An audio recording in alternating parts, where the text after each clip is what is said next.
இனி வருகின்ற நாட்கள் அனைத்தும் நல்ல நாளாக மாறட்டும். முருகனின் அருளால் நிச்சயம் உங்களுடைய வேண்டுதல் நிறைவேறுங்க. ஓம் முருகா போற்றின்னு மனதார நினைச்சுக்கொண்டு 3 முறை கமெண்ட் பண்ணுங்க. இன்னையிலிருந்து நல்லது ஆரம்பிக்கும்.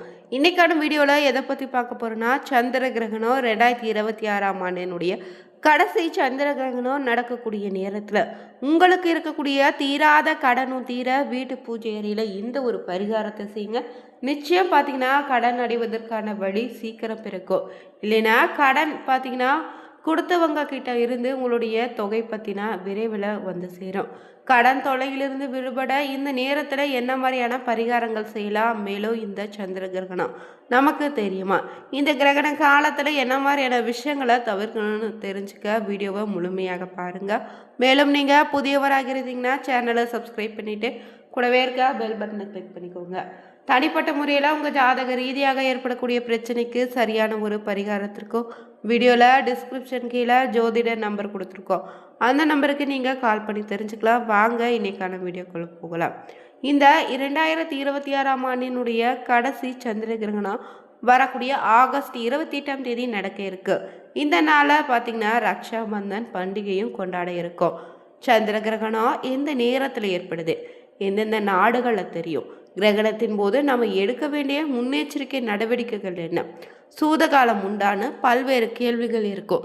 அந்த கேள்விக்கு தெளிவான ஒரு பதிவை தெரிஞ்சுக்கலாங்க. பொதுவாகவே பார்த்தீங்கன்னா இந்த சந்திர கிரகணம் சூரியன் சந்திரனுடைய ஒரே நேர்கோட்டில் பூமி வரும்போது தான் பூமியினுடைய நிழல் பார்த்தீங்கன்னா சந்திரனின் மீது விழும்போது ஏற்படக்கூடிய ஒரு நிகழ்வு இந்த கிரகணம். ஜோதிட ரீதியாக தற்போதுள்ள கிரக நிலைகளின்படி பார்த்தீங்கன்னா சூரியன் தான் சிம்ம ராசிலும், சந்திரன் கும்ப ராசிலும், ராகு கேதோடு சேர்ந்து இருக்கிறாரு. இதன் காரணமாக சந்திர கிரகணம் ஏற்படுது. அந்த வகையில் பார்த்தீங்கன்னா ரக்ஷாபந்தன் பண்டிகை கொண்டாட்டமோ 2026ஆம் ஆண்டினுடைய கடைசி சந்திர கிரகணம் வரக்கூடிய ஆகஸ்ட் 28ஆம் தேதி நிகழுது. வியாழக்கிழமை அமைய இருக்கு. இந்த கிரகணத்தினுடைய பகுதி பார்த்தீங்கன்னா சூரியன் சிம்ம ராசில கேதுவோடு சேர்ந்து சஞ்சரிக்க இருக்கிறாரு. அதே சமயம் சந்திரன் கும்பராசில ராகுவுடன் சேர்ந்து இருக்கக்கூடிய நேரத்தில் ஏற்படுது. இந்த நிகழ்வானது பார்த்தீங்கன்னா காலை பொழுதுல ஏற்படுவதால தென்மேற்கு ஆசியாவின் சில பகுதிகளில் சிறிதளவு நேரம் மட்டும் இருந்தாலும் இந்த நிகழ்வு இந்தியாவில் நம்மளால் பார்க்க முடியாது. இதனுடைய காரணம் பார்த்தீங்கன்னா சந்திர கிரகத்திற்காக கடைபிடிக்கக்கூடிய சூதகால இந்தியாவில் காணப்படாது. மேலும் காலை 6:53 தொடங்கி மங்களான கிரகணம் ஏற்பட தொடங்கும். தொடர்ந்து 8 மணிக்கு பார்த்தீங்கன்னா பகுதி சந்திர கிரகணம் தொடங்க இருக்கு. இந்த சந்திர கிரகணத்தின் உச்ச நிலை பார்த்தீங்கன்னா 9:42 மணிக்கு ஏற்படுது. பின்னர் 12:31 மணி வரைக்கும் இந்த கிரகணம் நீடித்து நிறைவடைய இருக்கு.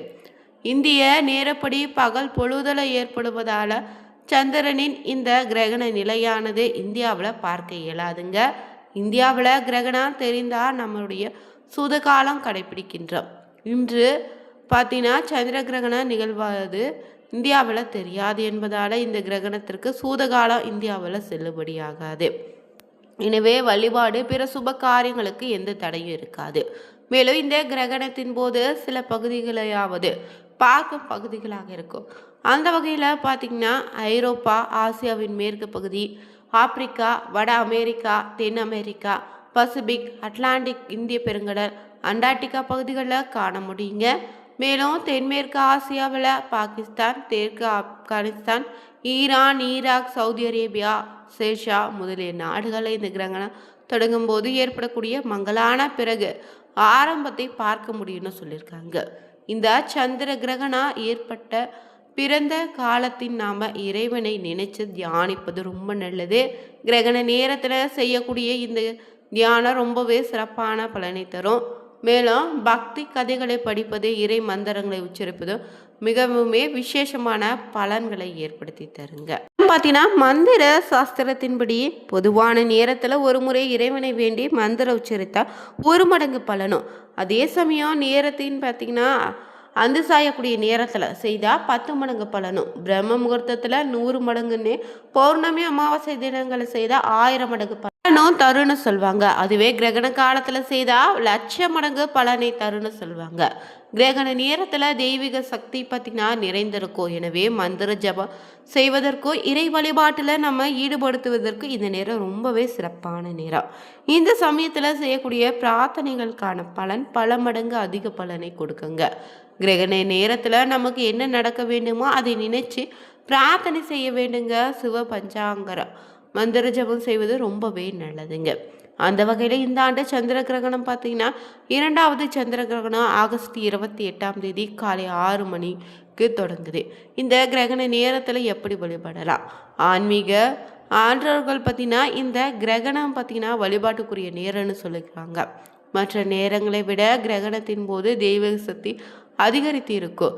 இதை மனிதர்களால் தாக்க முடியாது என்பதாலேயே கிரகண நேரத்தில் கோவில் நடை சாற்றப்படுவதாகவும், கிரகணம் முடிந்ததோ அபிஷேகம் சாந்தி பூஜை செய்த பிறகு பக்தர்கள் அனுமதிக்கப்படுகிறாங்கன்னு சொல்றாங்க.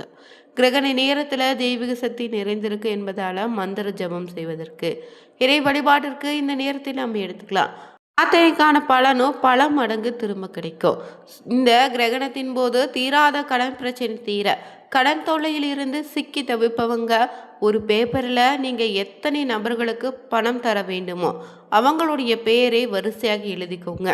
அவங்களுடைய பெயருக்கே நேராக அவருக்கு எவ்வளவு தர வேண்டுமோ அந்த தொகையினை குறிப்பிடுங்க. பிறகு அதன் பிறகு 2 கட்டடங்கள் கட்டங்கள் வரைஞ்சு அந்த ஒரு கட்டத்தில் ₹1 நாணயத்தை செலுத்தியதாகவோ, அடுத்த கட்டத்தில் கொடுக்க வேண்டிய தொகையில் ஒன்றை கழித்து மீதமுள்ள தொகையை எழுதுங்க.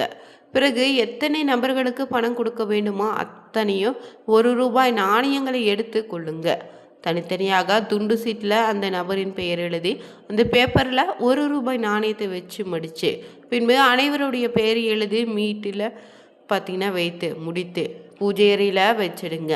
இவங்களுக்கு நான் தர வேண்டிய கடனை சீக்கிரம் தந்து கடனில் இருந்து விடுபட வேண்டும்னு உங்களிடம் இஷ்டம் இருக்க தெய்வர்களில் குலதெய்வத்திடமோ அதிர்ஷ்டத்துக்குரிய தேவதைகளிடம் முறையிட்டு வேண்டிக்கோங்க. கிரகண நேரத்தில் இப்படி செய்தீங்கன்னா நிச்சயம் உங்களுக்கு இருக்கக்கூடிய தீராத கடன் பிரச்சனையும் தீருங்க. இதே போல் மற்ற காரியங்கள் நிறைவேற அவருக்குரிய உங்களுக்குன்னு உரிய ஒரு இஷ்ட தெய்வத்திற்குரியது இல்லைன்னா ஒரு மந்திர ஜபம் செய்து பிரார்த்தனை செய்து இப்படி செஞ்சாலே போதும். நிச்சயம் உங்கள் வீட்டு பூஜை அறையெல்லாம் இப்படி முடிச்சு வைங்க.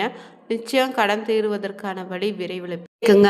அது மட்டும் இல்லை, இந்த கிரகணம் காலம் பார்த்தீங்கன்னா இந்தியாவுக்கு தெரியுமா தெரியாதான்னு பல சந்தேகம் இருக்கும். அந்த வகையில் 2026ஆம் ஆண்டினுடைய கடைசி இந்த சந்திர கிரகணம் பார்த்தீங்கன்னா இந்திய நேரப்படி ஆகஸ்ட் 28 காலை 6:53 மணிக்கு தொடங்கி மதியம் 12:32 மணிக்கு முடிவடைய இருக்கு. இந்த கிரகண கால அளவு 5 மணி நேரம் 39 நிமிடங்கள் வரை நீடிக்குதுங்க. இந்த கிரகணம் நிகழக்கூடிய 6:53 மணிக்கு சர்ப்ப கிரகமானது.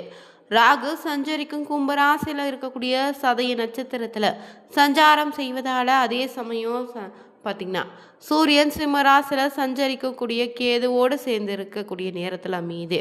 இதனால் இந்த கிரகண நேரத்தின் பார்த்திங்கன்னா காண இயலாததாக இருந்தாலும் இந்தியாவில் ராசிகள் மீது எந்தவித தாக்கத்தை ஏற்படுத்துவதாகவும் சொல்லப்படலைங்க. இந்த கிரகண காலம் நிகழக்கூடிய நேரத்தின் அடிப்படையாக கொண்டு நம்ம இப்போ பார்த்தோம்னா சிம்மம், விருச்சிகம், மகரம், கும்ப ராசிங்க இந்த காலகட்டத்தில் எதிர்மறையான விளைவுகளை கொஞ்சம் சந்திக்க நேரிடுது. அது மட்டும் இல்லைங்க, இந்த கிரகண காலத்தின் போதும் பார்த்திங்கன்னா நேரத்தின் இறை சிந்தனையோடு இருப்பது நல்லது. ஓம் நமச்சிவாயா, ஓம் முருகா போன்ற மந்திரங்களை உச்சரித்து கொண்டே இருங்க. பகவத்கீதை, ராமாயணா, சுந்தரகாண்டம் இல்லைனா அனுமன் சாலிசா போன்ற புனித நூல்களை பாராயணம் செய்யலாம். கிரகணம் தொடங்குவதற்கு முன்னும் கிரகணம் முடிந்த பிறகும் புனித நீராடுவது நல்லது. கிரகணத்தின் போது பூஜையில் இருக்கக்கூடிய சிலைகள் தொடாமல் ஒரு துணியால் மூடி வைங்க. கிரகணம் முடிந்த பிறகு வீடு முழுவதும் கங்கை நீர் தெளித்து சுத்தம் செய்யுங்க. கிரகணம் முடிந்த பிறகு ஏழைகளுக்கு உணவு, உடையிலினா உங்களால் முடிந்த பொருட்களை தானமாக கொடுப்பதும் நல்லது. அது மட்டும் இல்லைங்க, இந்த நேரத்தில் உணவு உட்கொள்வதோ இல்லை தண்ணீர் குடிப்பதோ தவிர்க்க பாருங்கள். தூங்குவது ரொம்ப அசுபமான செயலாக இருப்பதால் விழிப்போடு இருந்து இறை வழிபாட்டில் ஈடுபடலாம். கத்தி, கத்திரிக்கோல் போன்ற கூர்மையான பொருட்களை பயன்படுத்துவதை தவிருங்க. குறிப்பாக கர்ப்பிணி பெண்கள் இதில் ரொம்ப கவனமாக இருங்க. கிரகண நேரத்தில் பூஜை அறையில் இருக்கக்கூடிய சிலைகளை துளசி செடியோ தொடக்கூடாது. புதிய தொழில் தொடங்குவதோ சொத்து வாங்குவது எந்த ஒரு நல்ல காரியத்தையும் இந்த நேரத்தில் செய்ய தொடங்க வேண்டாம். கிரகண காலத்தில் உடலும் மன ரீதியான தூய்மையை பேணுவது நல்லது. கிரகணம் பார்த்தீங்கன்னா ஒரு வானிய நிகழ்வு இருந்தாலும் நம்ம மனதளவில் இந்த நேரத்தில் மாற்றங்களை ஏற்படுத்தும் என்பதால் இறைவனுடைய நாமத்தை உச்சரித்து கொண்டே இருங்க. வீடியோ பிடிச்சிருந்தால் லைக் பண்ணுங்கள், ஷேர் பண்ணுங்கள், கமெண்ட் பண்ணுங்கள். மறக்காமல் இந்த ஒரு பரிகாரத்தை செய்து பலன் பெறுங்க. Thank you viewers.